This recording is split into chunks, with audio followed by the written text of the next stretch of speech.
దివ్యాత్మ స్వరూపులైన మీ అందరి హృదయంలో ఉన్న చైతన్య రూపంలో ఉన్న పరమాత్మకి ప్రణమిలుతూ కేఎంసీ క్రియాయోగ మెడిటేషన్ ప్రేక్షకులకి నమస్కారము.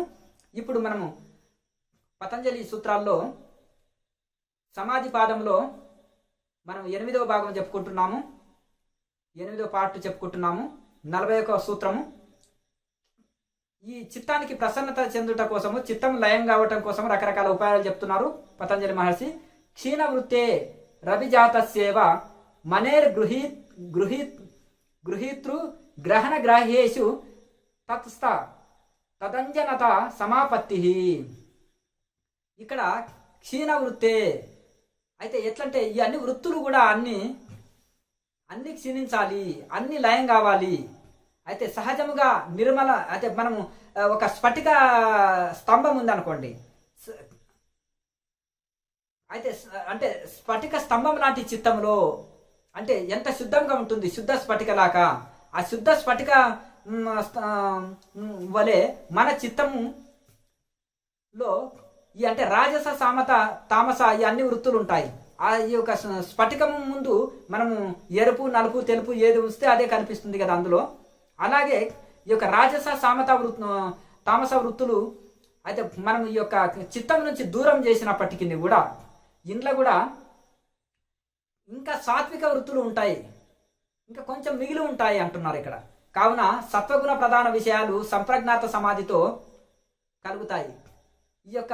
ఈ సత్వగుణ వృత్తులు అని ఏంటంటే సంప్రజ్ఞాత, అసంప్రజ్ఞాత సమాధి అంటే ఇంకా నిర్వికల్ప సమాధిలో అట్లా ఇంకే చిత్త వృత్తులు ఉండవు, ఏమి ఉండవు, అన్ని లయం అయిపోతాయి, అన్ని భస్మం అయిపోతాయి, ఇంకా ఖాళీది బూడిద అయిపోతాయి, ఇంకేం లేదు. ఇంకా ఇల్లు అంటే బొగ్గుల్లాక అనమాట. కట్టెలు కాల్చినాక బొగ్గులు మిగులుతాయి చూడండి, బొగ్గుల్లాక మిగులుతాయి. ఆ బొగ్గుల్ని కూడా కాల్స్తే బూడిద అయిపోయి అది నిర్వికల్ప సమాధి అంటారు. అయితే ఇక్కడ కూడా ఇంకా కొంచెము సత్వగుణ ప్రధానమైన సంస్కారాలు కొన్ని మిగిలి ఉంటాయి, సాత్వికమైన వృత్తులు కొన్ని ఉంటాయి అంటున్నారు. అయితే ఆ విధంగా ఇక్కడ ఎక్కడంటే ఇంకా ఇంట్లో గ్రహీతృ గ్రహణ గ్రాహ్యేషు.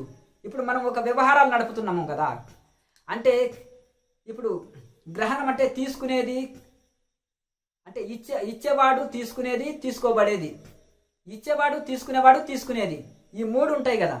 దీన్ని ఇంకా ఇవన్నీ మూడు కూడా లయం కావాలి అనమాట. ఇక 42వ సూత్రంలో తత్ర అంటే ఈ యొక్క శబ్దార్థ జ్ఞాన వికల్పై సంకీర్ణ సవిత్కార సమాపత్తి, సవితర్క సమాపత్తి.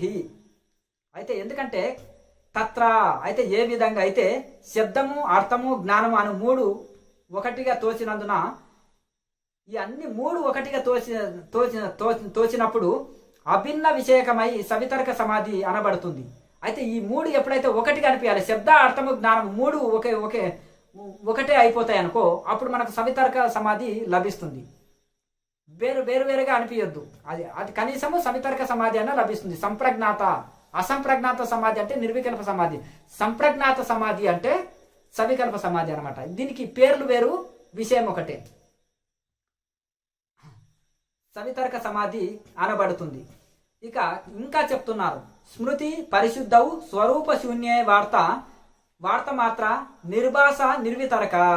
ఇక నిర్వికల్ప సమాధి ఎప్పుడు లభిస్తుంది అంటే స్మృతి పరిశుద్ధమైనప్పుడు, అంటే ఇంకా చిత్తంలో ఎటువంటి ఇంకా సంస్కారాలు ఉండవు, ఇక అందులో బీజం మొత్తం నశించింది, ఇంకా మొలవదు ధాన్యం అట్లా. అందుకనే స్మృతి పరిశుద్ధమైనప్పుడు ఇక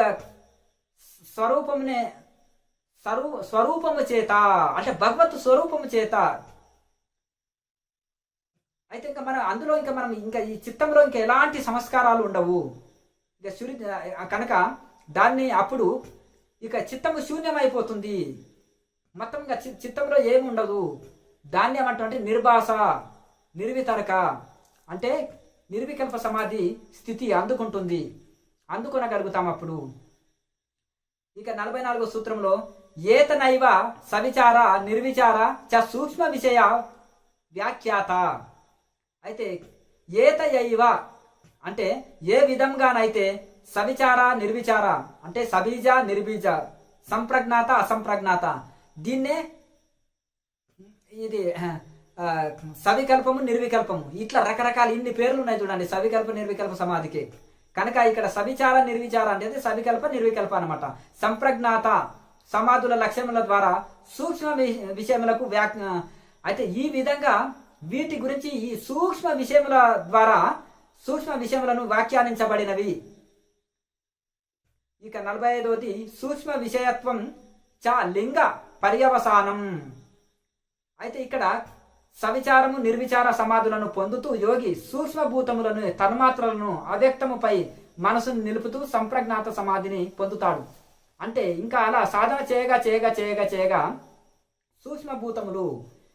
సూక్ష్మభూతములు ఇంకా వాటిని తన్మాత్రలు, ఎందుకంటే మనసు బుద్ధి చిత్తము అహంకారము అవన్నీ కూడా ఇంకా అవ్యక్తముపై మనసు నిలుపుతూ, అవ్యక్తం అంటే వ్యక్తం కానిది పరమాత్మ, అదే ఎట్లంటే సాకారం కాకుండా నిర్వికార పరమాత్మలో ఇవన్నీ కూడా మనసు బుద్ధి చిత్తము అన్ని కూడా ఒకదాని తర్వాత ఒకటి నెమ్మదిగా లయం అవుతూ అవుతూ అవుతూ నిలుపుతూ అప్పుడు సంప్రజ్ఞాత సమాధిని ఒక్కొక్కటి నిలుపుతూ సంప్రజ్ఞాత సమాధిని పొందును.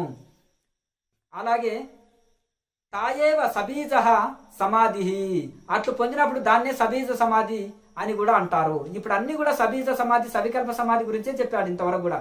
ఇక నిర్విచార వైశారథ్యే ఆధ్యాత్మ ప్రసాద. ఎప్పుడైతే నిర్విచార సమాధిని అందు మనం అందులో చక్కగా ఆరితేరినమో సాధకుడు ఆత్మజ్ఞానము పొందుతాడు.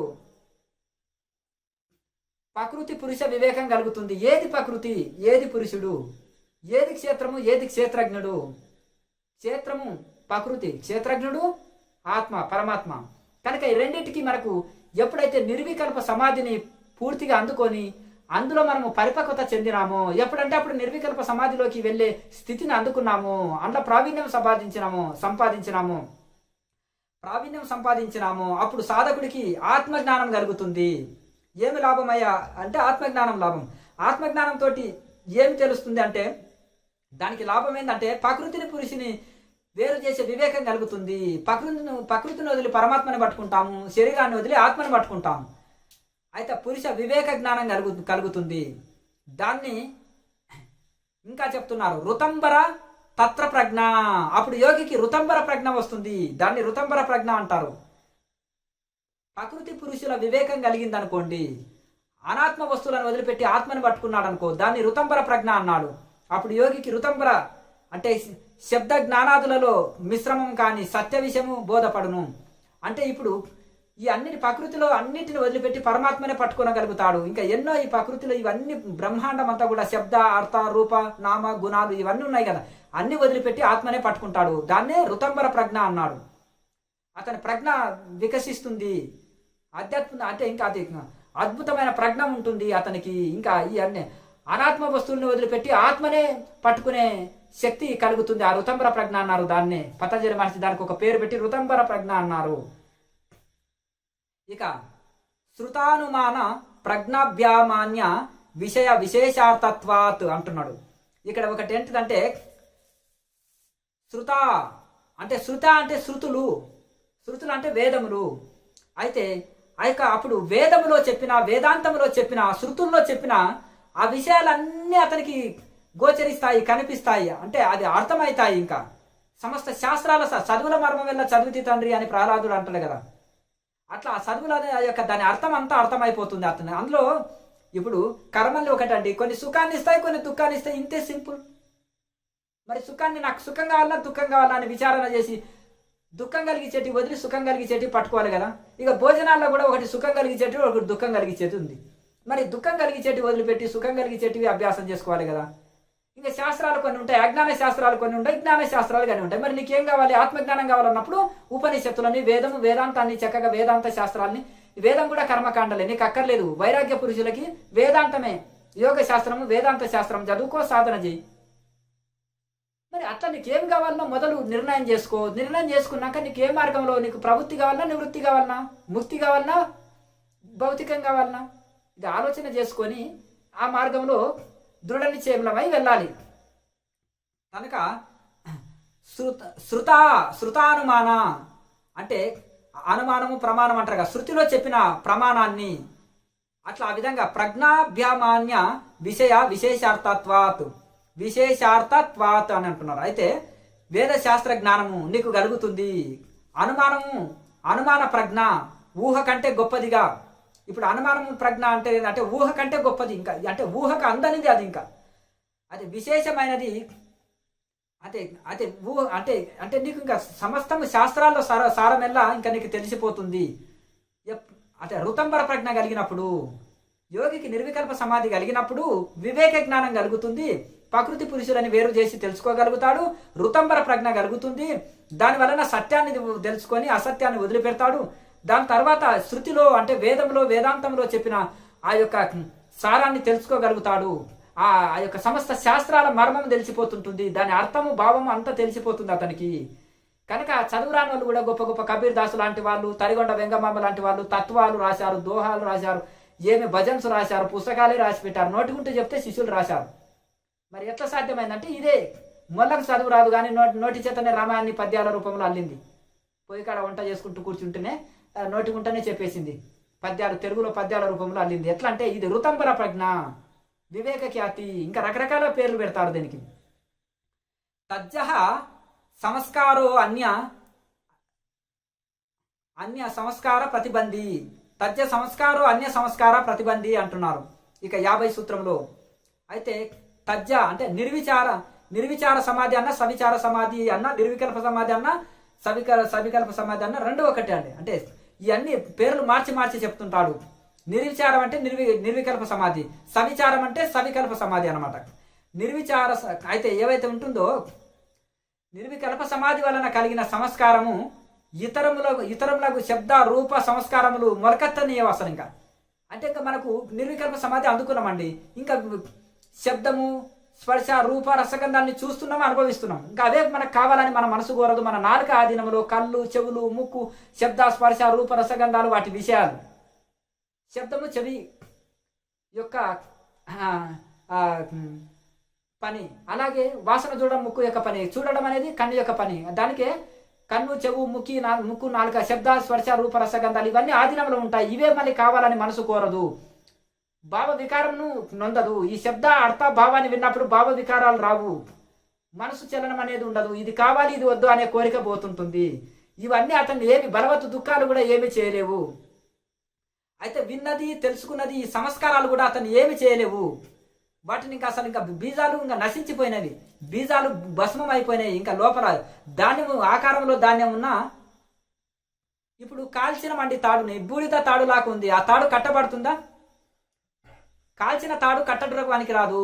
కాల్చిన బీజాన్ని బాగా కాల్చిన బీజము మొలకెత్తదు. అలాగే ఇక నెయ్యి అయినాక పాలలో కలవదు, కుమ్మరి పురుగు బురదనంటదు. అట్లా ఈ విధంగా బ్రహ్మజ్ఞాని లక్ష్యం ఉంటుంది. నిర్వికల్ప సమాధి అందుకున్న వాళ్ళ లక్ష్యము స్థితి, మానసిక వాళ్ళ స్థితి ఇట్లా ఉంటుంది అని రకరకాల ఉపమానాలతోటి పతంజలి మహర్షి చెప్తున్నారు. కనుక ఇంకా ఎటువంటి ప్రతిబంధకాలు నిర్వికల్ప సమాధి అందుకున్నాక ఎటువంటి ప్రతిబంధకాలు ఉండవు. ప్రపంచంలో ఎక్కడున్నా సన్యాసంలో ఉండని, గృహస్థులో ఉండని, వ్యవహారాలు చేయని, వ్యవహారాలు చేయకపోని, ఎట్లనన్నా ఉన్నా కానీ ఎటువంటి ప్రతిబంధకం ఉండదు అని చెప్తున్నారు. ఇంకా సమాధి స్థితి అందుకున్న వాళ్ళకి ఇతర సంస్కారాలు ఏమి ఉండవు. ఉన్నా కానీ ఎట్లాంటిది పగలు దీపం ఉన్నట్టుగా సూర్యుడి ముందల దీపం ఉంటే దాని ఏమైనా శోభ ఉంటుందా? ఉండదు కదా. అట్లా ఇంద్రియాలు ఉండి ఆ పనులు చేస్తున్నప్పటికీ కూడా వాటిని అంటవు. కనుక తస్యాపి ఇక 51వ సూత్రము చివరి సూత్రము ఇది పతంజలి యోగ దర్శనములో సమాధి పాదము అనే సమాధి పాదం మొదటి పాదము, అందులో 51 ఈ యొక్క చివరి సూత్రం అనమాట. ఇది చివరి సూత్రంలో చెప్తున్నాడు, తస్యాపి నిరోధే సర్వ నిరోధాత్ నిర్బీజ సమాధి. తస్యాపి నిరోధే అంటే ఈ యొక్క నిర్వికల్ప సమాధి అందుకున్న వాళ్ళకి, సమాధి అందుకున్నప్పుడు జ్ఞాన ప్రసాదం వలన అంటే జ్ఞానము లభించడం వలన, బ్రహ్మజ్ఞానం లభించడం వలన, సంప్రజ్ఞాత సమాధి లభించడం వలన, తద్వారా ప్రజ్ఞ వలన అది విశేషమైన ప్రజ్ఞ లభిస్తుంటుంది. కనుక దాని వలన సంస్కారములు రెండు నశించును. అంటే ఈ యొక్క సంప్రజ్ఞాత సమాధి తద్వారా ప్రజ్ఞ వలన కలిగిన సంస్కారములు రెండు లభిస్తాయి. అయితే ఈ అన్ని సంస్కారాలు ఇంకేమి ఉండవు, ఇంకా అక్కడ అన్ని సంస్కారాలు నశిస్తాయి. అటువంటి చిత్తస్థితిని నిర్బీజ సమాధి అంటారు. ఇంకా అక్కడ ఏ సంస్కారాలు ఉండవండి, ఇంకా మంచి సంస్కారాలు ఉండవు, చెడు సంస్కారాలు ఉండవు. ఇంకా అక్కడ జ్ఞానం అజ్ఞానం అనేది రెండు ఉండదు, ఇంకా ద్వంద్వాలు లేవు. ఇక రాత్రి ఉంటే పగలు, పగలుంటే రాత్రి. సుఖం ఉందంటే మరి దుఃఖం కూడా ఉండాలి. అక్కడ సుఖం లేదు, దుఃఖం లేదు, లాభం లేదు, నష్టం లేదు, జయం లేదు, అపజయం లేదు, జ్ఞానం లేదు, అజ్ఞానం లేదు, గురువు లేదు, శిష్యుడు లేడు, దేవుడు లేడు, జీవుడు లేడు. ఇక రెండు ఉంటే మళ్ళీ ఒకటి ఉంటే రెండోది ఉంది అని అర్థం. ద్వంద్వం లేదు, ద్వితీయం లేదు. ద్వితీయం భయానకం, అద్వితీయం ఉంది. అద్వైతంలో భయం లేదు, ద్వితీయం భయానకం, భయం కలిగిస్తుంది. తనకంటే ఇతరుల జీవులను వేరుగా చూస్తున్నాడు, అది భయంతో కూడుకున్నది. కానీ అద్వైతంలో భయం లేదు, అద్వితీయమే, అది ద్వితీయం లేదు, రెండోది లేదు, కనుక అంతా అద్వితీయమే. కనుక ఆ యొక్క అద్వితీయ స్థితిలో ఇంకా ఎటువంటి సంస్కారాలు అక్కడ ఉండవు, జ్ఞానం అజ్ఞానం అనేది ఉండదు. ఇంకా అక్కడ మరి ఒకటి ఉందంటే రెండోది ఉండాలి. కనుక ఈ విధంగా నిర్వికల్ప సమాధి పొందిన యోగి చిత్తము ప్రకృతి యందు అయితే ఈ యొక్క ప్రకృతి గుణాలు అన్నీ పోయి, ఈ ప్రకృతి ఇవన్నిటి వెళ్ళిపోయి, అయితే ఏ విధంగా ఉందండో జీవాత్మ స్వస్వరూపాన్ని, తన సొంత స్వస్వరూపాన్ని పరమాత్మని సాక్షాత్కరింప చేసుకుంటుంది. పరమాత్మని సాక్షాత్కారము పొంది పరమాత్మలో లయం అయిపోతాము. ఇక అయితే ఆ విధంగా తన్మయత్వ స్థితిలో, ఆనంద స్థితిలో ఇంకా ఆ పరమాత్మలో లయం అయిపోయి శుద్ధుడు, ముక్తుడు, కేవలుడు అనబడతాడు. ఇంకా శుద్ధము అందులో ఇంకా ఏమీ లేదు. ఇంకా శుద్ధము, ముక్తుడు, కేవలుడు, ఏకము, అద్వితీయుడు అనబడతాడు. ఇంకా యొక్క పరమాత్మలోనే లయం అయిపోయి అద్వితీయమే. ఇంకంతా నది పోయి సముద్రంలో కలిసిపోయి సముద్రమయంగా నామరూప గుణములు కోల్పోయి సముద్రంగా మారినట్టుగా, ఆ విధంగా సముద్ర ఆకారం నది పొందినట్టుగా జీవాత్మ పరమాత్మ స్వరూపంగా మారి పరమాత్మ స్వరూపంగా మారి ఇంకా తనలో తాను ఉంటాడు. ఇంకా అక్కడ ఇంకేమీ లేవు అనమాట. అక్కడ బయటికి వచ్చినా కానీ ఈ బలవత్ దుఃఖాలు ఏమి చేయలేవు అని, అన్నిటిలో ప్రవర్తిస్తున్నా ఏమి చేయని వాడే. కనుక ఈ విధంగా ఇది ఉంటుంది. ఇప్పుడు పతంజలి యోగ దర్శనంలో ఇక మొదటి పాదము సమాధి పాదములో 52 సూత్రాలతోటి పతంజలి మహర్షి రకరకాల ఉపాయాలు, సమాధి యొక్క గొప్పతనము, సమాధిని అందుకోవాలంటే మనకు సమాధి సాధన చేస్తుంటే ఎటువంటి విఘ్నాలు వస్తాయి, మరి ఆ విఘ్నాలు పోవాలంటే మరి దానికి ఉపాయాలు, మరి సాధనలో చిత్తము మనసు లయం కావాలంటే దానికి ఉపాయాలు, మళ్ళీ అలాగే ఆ చిత్తము ప్రసన్నత లేకనే ప్రపంచంలో ప్రాకులాడుతుంది. చిత్తము ప్రసన్నత పొందుట కోసము రకరకాల ఉపాయాలు అవన్నీ ఎన్నో చెప్పారు. దీన్ని మన అవసరాన్ని బట్టి అన్ని కానీ కొన్ని కానీ వినియోగించుకోవాలి. కొన్ని బిగినర్స్కు, ప్రారంభికులకు కొన్ని చెప్పాడు, మధ్యస్థులకు కొన్ని, చివరి వాళ్ళకు కొన్ని చెప్పాడు. రకరకాల ప్రాణాయామ టెక్నిక్లు కూడా చెప్పాడు, రకరకాల సాధనలు చెప్పాడు, పతంజలి మహర్షి చెప్పారు. కనుక దీన్ని బట్టి మనము మన సాధనలో ఇవి వినియోగించుకొని వీటిని మనము నిత్య సాధనలో మనం వీటిని వినియోగించుకొని ఈ ఉపాయాలని మనం చిత్తాన్ని ప్రసన్నత పొందితే అయిపోయి. ఇంకా ఏమి చిత్తాలో కోరికలు ఉన్నందుకే, ఆ చిత్తంలో మనసులో కోరికలు ఉన్నందుకే ప్రపంచంలో ప్రాకులాడుతుంది. కోరికలు లేకుండా చేసుకొని చిత్తాన్ని ప్రసన్నంగా పెట్టుకోనికి రకరకాల ఉపాయాలు చెప్పారు. ఆ ఉపాయాల చేత చిత్తాన్ని ప్రసన్నంగా పెట్టుకుంటే మనసు ధ్యానంలోనే నిజమైన సుఖం దొరికేటట్టు చేసుకున్న నిజమైన సుఖాన్ని అనుభవిస్తుంది. అప్పుడు మనసు బహిర్ముఖం కాదు. ఇవన్నీ మనం నిత్య సాధనలో వినియోగించుకోవాలి. లోకా సమస్త సుఖినో భవంతు. ఓం.